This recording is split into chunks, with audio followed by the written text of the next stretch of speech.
Hello guys, welcome to Vidya first. मैं हूं सुनील कुमावत और हम डिस्कस करेंगे जीएसटी क्या है, इनपुट जीएसटी क्या है, आउटपुट जीएसटी क्या है। जीएसटी जब दे रखा हो तो अब हमें जर्नल एंट्री कैसे बनाना है। ठीक है, तो शुरुआत करते हैं और बातचीत करते हैं जीएसटी के बारे में। देखिए, आप लोग ये तो जानते हैं जीएसटी जो है सारे इनडायरेक्ट टैक्सेस है ना। टैक्स दो टाइप के होते हैं, एक डायरेक्ट होते हैं, एक इनडायरेक्ट होते हैं। जो टैक्स हम डायरेक्टली गवर्नमेंट को पे कर देते हैं, यानी कि जैसे कि इनकम टैक्स सीधे गवर्नमेंट को हम पे करते हैं, तो वो डायरेक्ट टैक्स है। लेकिन जो टैक्स हम कोई चीज़ खरीदते हैं उस पर हम टैक्स पे करते हैं, हम यानी कि आम पब्लिक जो कोई चीज़ खरीद रहे हैं उस पर टैक्स पे करेंगे, वो जाएगा बिजनेसमैन के पास, इंडस्ट्री के पास, और इंडस्ट्री फिर पे करती है गवर्नमेंट को, इसलिए उसको इनडायरेक्ट बोलेंगे। तो इनडायरेक्ट टैक्सेस के जितने भी टाइप्स थे, जैसे कि आप बात करें एक्साइज ड्यूटीज़ हैं, या आप बात करें सेल टैक्स है, वैट है, इन सबको मिला जुला के एक टैक्स बनाएगा, उस टैक्स का नाम दिया गया जीएसटी। हम सीधे मुद्दे पर आते हैं। मुद्दे की बात यह है कि जब जीएसटी दे रखा हो तो जर्नल एंट्री कैसे बनाना है। तो पहले इसको समझना पड़ेगा कि जीएसटी को हम दो एरिया में बांट सकते हैं। पहली बात, दो एरिया में बांट सकते हैं। दो एरिया में कब? देखो भाई, आप एक बात तो ये हो गई कि आप जो है कोई चीज़ खरीद रहे हैं, बेच रहे हैं। तो जब आप कोई चीज़ खरीद रहे हैं, है ना, इट मीन्स आप कोई भी भाई कोई चीज़ प्रोड्यूस करने के लिए क्या चाहिए? आपको इनपुट चाहिए ना। तो जब भी आप कोई चीज़ खरीद रहे हैं, आप इनपुट के लिए कोई चीज़ ला रहे हैं। जैसे भी आपकी इंडस्ट्री है, तो इंडस्ट्री है आपकी, आप चेयर बनाते हो। अब चेयर बनाने के लिए क्या चाहिए आपको? चेयर बनाने के लिए आपको प्लास्टिक चाहिए, या लोहा चाहिए, लकड़ी चाहिए, जो भी कुछ है। तो आप इनपुट आएगा तभी तो आउटपुट क्रिएट होगा ना। तो जब आप कोई चीज़ खरीदेंगे तो आपको लगेगा कौन सी जीएसटी? आपको लगेगी इनपुट जीएसटी। ठीक है, आपको पेमेंट कैसे करना पड़ेगा? इनपुट जीएसटी का। और जब आप कोई चीज़ सेल्स कर रहे हैं, तो आप उसको सेल्स कर रहे हैं, इट मीन्स ये है कि आप जो है, जो भी आपका बिजनेस है वो आउटपुट प्रोड्यूस कर रहा है। तो उस समय कौन सी जीएसटी लगेगी? उस समय लगेगी आउटपुट जीएसटी। मैं ज़्यादा गहराई में ना जाते हुए सीधे सिंपल बात बोलता हूँ। जब परचेस कर रहे हैं तो इनपुट जीएसटी, सेल्स कर रहे हैं तो आउटपुट जीएसटी। इनपुट और आउटपुट वर्ड यूज़ करना है। एक चीज़ तो ये हो गई।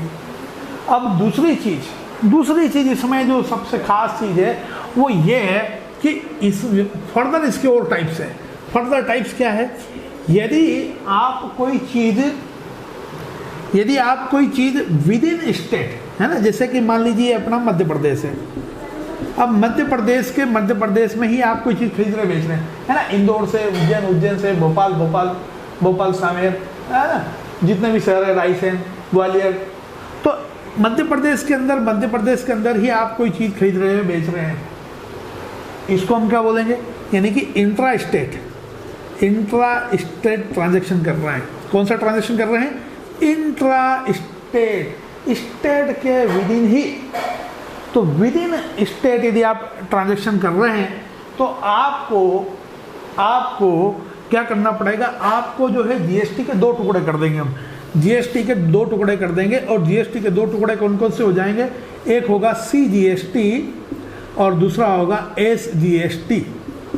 इसके फुल फॉर्म में ज़्यादा कंफ्यूज होने की जरूरत नहीं। सी मतलब सेंट्रल गवर्नमेंट, एस मतलब स्टेट गवर्नमेंट। हम जानते हैं हमारे देश में फेडरल गवर्नेंस सिस्टम है, और फेडरल गवर्नेंस सिस्टम का मतलब ये होता है कि अलग अलग लेवल पर जो है गवर्नमेंट होती है। तो गवर्नमेंट स्टेट के लेवल पर भी है, सेंट्रल लेवल पर भी है। पूरे भारत की जो गवर्नमेंट है वो सेंट्रल गवर्नमेंट, और जो आपके राज्य की गवर्नमेंट है वो स्टेट गवर्नमेंट। तो दोनों को चाहिए। अब दोनों को चाहिए तो क्या है भाई? इसे मान लीजिए 12% की रेट है। आपको मालूम है इससे 2-3 स्लैब हैं, 12% के, 18% के। उसके बारे में हम ज़्यादा डिस्कस नहीं करेंगे, पर 12% है तो 12% है तो 6% इनको और 6% इनको जाएगा। ठीक, क्योंकि ये मध्य प्रदेश जितना शिवराज सिंह का है उतना ही मोदी जी का भी है। तो जितना है शिवराज का है इतना ही मोदी जी का भी। इट मीन्स ये कि स्टेट गवर्नमेंट के पास जितना टैक्स कलेक्ट होगा, जितना जीएसटी कलेक्ट होगा उसमें से स्टेट के पास भी जाएगा, और किसके पास भी जाएगा? और सेंट्रल गवर्नमेंट के पास भी जाएगा। एक बात तो ये हो गई।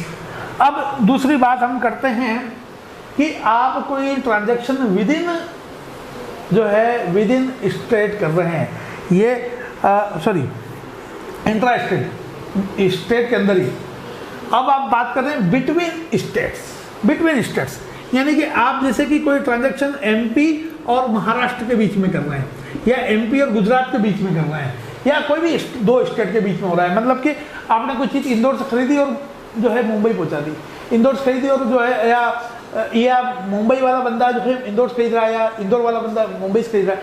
मतलब जो है आप ट्रांजेक्शन क्या कर रहे हैं, बिटवीन द स्टेट्स हो रहे हैं, है ना। अहमदाबाद से कोई आप बिजनेस कर रहे हैं, यहाँ पर जो है मंदसौर से चल रहा है बिजनेस, तो मंदसौर आप अहमदाबाद से खरीद रहे हैं, कौन मंदसौर वाला, तो ये क्या हो गया, ये जो हो गया आपका बिटवीन द स्टेट्स।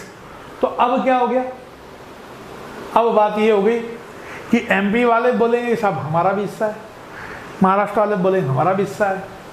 फिर अब एमपी भी इंडिया में है, महाराष्ट्र भी इंडिया में है, गुजरात भी इंडिया में है, तो सेंट्रल गवर्नमेंट का भी हक बनता है। तो फिर क्या है, तो फिर हमें इस ज़्यादा पचड़ा में ज़्यादा सोचने की ज़रूरत नहीं है। इसके लिए फिर क्या किया गया, इसके लिए फिर एक अलग ही अकाउंट रखा है, और वो अलग अकाउंट का नाम है IGST। यानी कि इंटर स्टेट यदि ट्रांजैक्शन होगा, हमें क्या ध्यान रखना है कि इंटर स्टेट ट्रांजैक्शन यदि हो रहा है, तो इंटर स्टेट ट्रांजैक्शन में हमें क्या करना है भाई, इंटर स्टेट ट्रांजैक्शन में हमें जो है IGST लगाना है। क्या लगाना है, IGST, है ना, इंटीग्रेटेड GST ऐसा बोल रहे, है ना, क्योंकि तो इंटीग्रेटेड GST जो है, जब इंटर स्टेट ट्रांजैक्शन होगा तो इंटीग्रेटेड GST लगेगी, ठीक है। तो यानी कि GST के दो टाइप हो गए, यदि वो विद इन स्टेट है, स्टेट के अंदर ही लग रहा है, तो तब आपको CGST GST दोनों लगाना है। यदि वो बिटवीन द स्टेट है तो आपको IGST लगाना है। लेकिन अब इसमें जैसे बात आ रही इनपुट की आउटपुट की, भाई आप परचेस कर रहे हैं तब क्या हो जाएगा, इनपुट CGST, इनपुट SGST, है ना, स्टेट के अंदर ही कर रहे हैं। तो आपने परचेस किया उज्जैन से और भेज रहे हैं, सेल कर रहे हैं आप इंदौर में, तो वो क्या हो जाएगा, दोनों पे लगेगा input CGST, input SGST। Sales कर रहे हैं तो आउटपुट CGST, आउटपुट SGST, ठीक। लेकिन आप बिटवीन द स्टेट्स यदि आप कर रहे हैं तो क्या हो जाएगा, परचेस करते वक्त इनपुट IGST और सेल्स करते वक्त आउटपुट IGST, ठीक है, इसमें तो कोई दोहराई नहीं है, ठीक। अभी हमने सिर्फ और सिर्फ जो है इसको बेसिक जो बात है वो समझी है। अब ये हमें यदि इसकी डिटेल में जाना हो कि भैया जो है हम इतना पेमेंट करेंगे तो फिर वो फिर गवर्नमेंट के पास कैसे जाएगा ना, फिर इसको एडजस्ट कैसे करना है ना, फाइनल बात हमने अभी नहीं हो पाई। तो फाइनल बात यदि हमें आप करना है तो आप मुझे कमेंट करना, मैं इस पर पूरा जो है सिर्फ और सिर्फ GST पर ही एक वीडियो बनाएंगे जिसमें अपन सारी बातें क्लियर कर लेंगे, शुरू से लास्ट तक गवर्नमेंट के पास कैसे पहुंच रहा है, उसका हिसाब कैसे हो रहा है, वो सारी बात हम कर लेंगे, ठीक। अभी फिलहाल क्या बात करना है, तड़का लग गया है।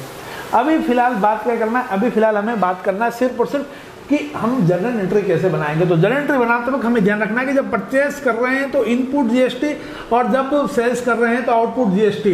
और आपको मालूम है जब यदि वो इंट्रा स्टेट है तो GST की जगह वर्ड कौन सा इस्तेमाल करेंगे, CGST, SGST। और जब भी इंटर स्टेट है तो कौन सा वर्ड इस्तेमाल करेंगे, IGST वर्ड यूज करेंगे।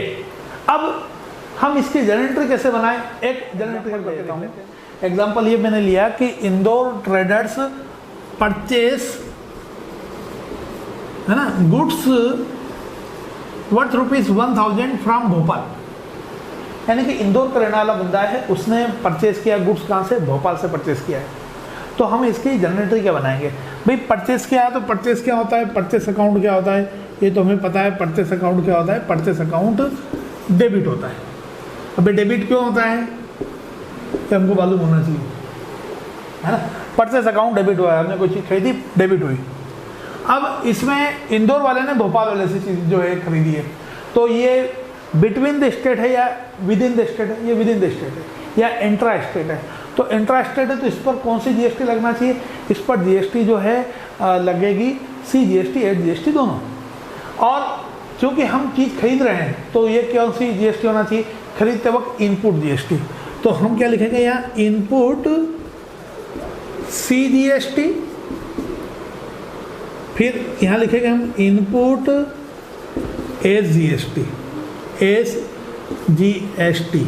मैं मान रहा हूँ यहाँ पर दे रखा है, मान लो कि हमें दे रखा है, मान लो कि 12% जो है टोटल GST, या हम ऐसा बोल दें कि 6% CGST है और 6% SGST, CGST है और 6% SGST है। ये हमको दे रखा है क्वेश्चन में, है ना। क्वेश्चन के एंड में दे रखा है कि 6% दोनों है, तो ये 6%, ये 6%, ठीक है। ये भी डेबिट होगा, ये भी डेबिट होगा, क्योंकि हम पेमेंट कर रहे हैं। जब भी हम कोई खर्च करते हैं तो खर्च डेबिट होता है। तो परचेस में हमने लिखा कितना, 1000 रुपीज़। इनपुट CGST 6% कितना होगा, 6% इसका हो जाएगा आपका 60 रुपीज़। फिर ये भी हो गया आपका 60 रुपीज़। अल्टीमेटली टोटल आपको जो है पेमेंट करना पड़ेगा। मान लो हमने कैश में पेमेंट किया तो पेमेंट करना पड़ेगा, तो हम कैसे पेमेंट करते हैं, 2 कैश अकाउंट हमने लिख दिया। उधार करते तो उधार की एंट्री आ जाती है यहाँ पर, है ना। पर हम मान लेते हैं अभी कैश पेमेंट किया तो 2 कैश अकाउंट लिख दिया। कितना, ये हो गया आपका 1120 रुपये, है ना। 1120 रुपये टोटल हो गया। तो ये हमने जो है एंट्री बना दी, यानी कि GST की एंट्री हम बना रहे हैं। तो ये तो विद इन स्टेट है, तो हमने इनपुट CGST SGST दोनों लिखा और हमने इसकी एंट्री बना दी। मान लो ये तो एंट्री क्लियर है कि परचेस किया है तो ये GST परचेस के साथ में, सेल्स किया तो सेल्स के साथ में आती, मतलब क्रेडिट में आती। अब मान लो कि ये भोपाल नहीं है, ये भोपाल नहीं, ये जो है भोपाल की जगह मान लो कि मुंबई है, ये मुंबई है। तो एंट्री क्या होगी, तो एंट्री जस्ट ये हो जाएगी कि हम जो है 2 नहीं लिखेंगे, 2 की जगह हम 1 ही लिख देंगे। और एक क्या होगी, एक ही होगा IGST, और IGST कितनी हो जाएगी, IGST हो जाएगा 12%। तो ये हम अलग अलग 60 रुपये लिखने की जगह हम यहाँ 120 रुपये लिख देंगे। 12% टोटल जो है 12% हम लिख देंगे आपका 120 रुपये। तो purchase account debit 1000 rupees, input IGST 120 रुपये, और 2 कैश अकाउंट हो जाएगा आपका 1120 रुपये। ठीक, तो GST की एंट्री कैसे बनाना है ये हमें ऑलमोस्ट बेसिक बात तो क्लियर हो गई होगी। अब मान लो सेल्स कर रहे हैं तो एंट्री क्या कुछ डिफरेंट होगी क्या, कुछ ज़्यादा कुछ डिफरेंस नहीं। मान लो ये परचेस नहीं कर रहे हैं, परचेस की जगह हमको दे रखा है सेल्स का दे रखा है। सेल्स किया हमने, सेल्स किया तो क्या एंट्री हो जाना चाहिए, सेल्स किया तो कोई बात नहीं भाई, सेल्स किया तो हमने हमारे पास जो है पैसा आया होगा तो हमने कैश अकाउंट डेबिट लिख लिया। ठीक है, कैश अकाउंट डेबिट लिख दिया। 2 क्या लिख देंगे हम, 2 सेल्स लिख देंगे। और मैं फिलहाल एक ही केस लेता हूँ, मान लो कि हम इंदौर से मुंबई में सेल किया तो मैं 2 आउटपुट IGST अकाउंट कर देता हूँ। ठीक, तो 2 सेल्स कितने का, 1000 का है। IGST कितने की, 120 रुपये की। ये कितना हो गया, 1120 रुपये हमको टोटल मिले हैं। ठीक, ये हो गई एंट्री। तो GST क्या है, इनपुट GST क्या है, आउटपुट GST क्या है, SGST क्या है, CGST क्या है, कब हमें IGST लगाना है और कब हमें दोनों GST लगाना है, ये बात आपको क्लियर हुई होगी। ठीक, तो ये बिल्कुल फंडामेंटल और बेसिक बातें हैं जो आपको पता होना ही चाहिए। ठीक, आगे जब हम नेक्स्ट क्वेश्चन यदि हम करेंगे तो आपको ऑटोमेटिक इसकी गहराई और पता चलती जाएगी। जितना आप गहराई में जाएंगे इतना पानी जो है मीठा होता जाएगा।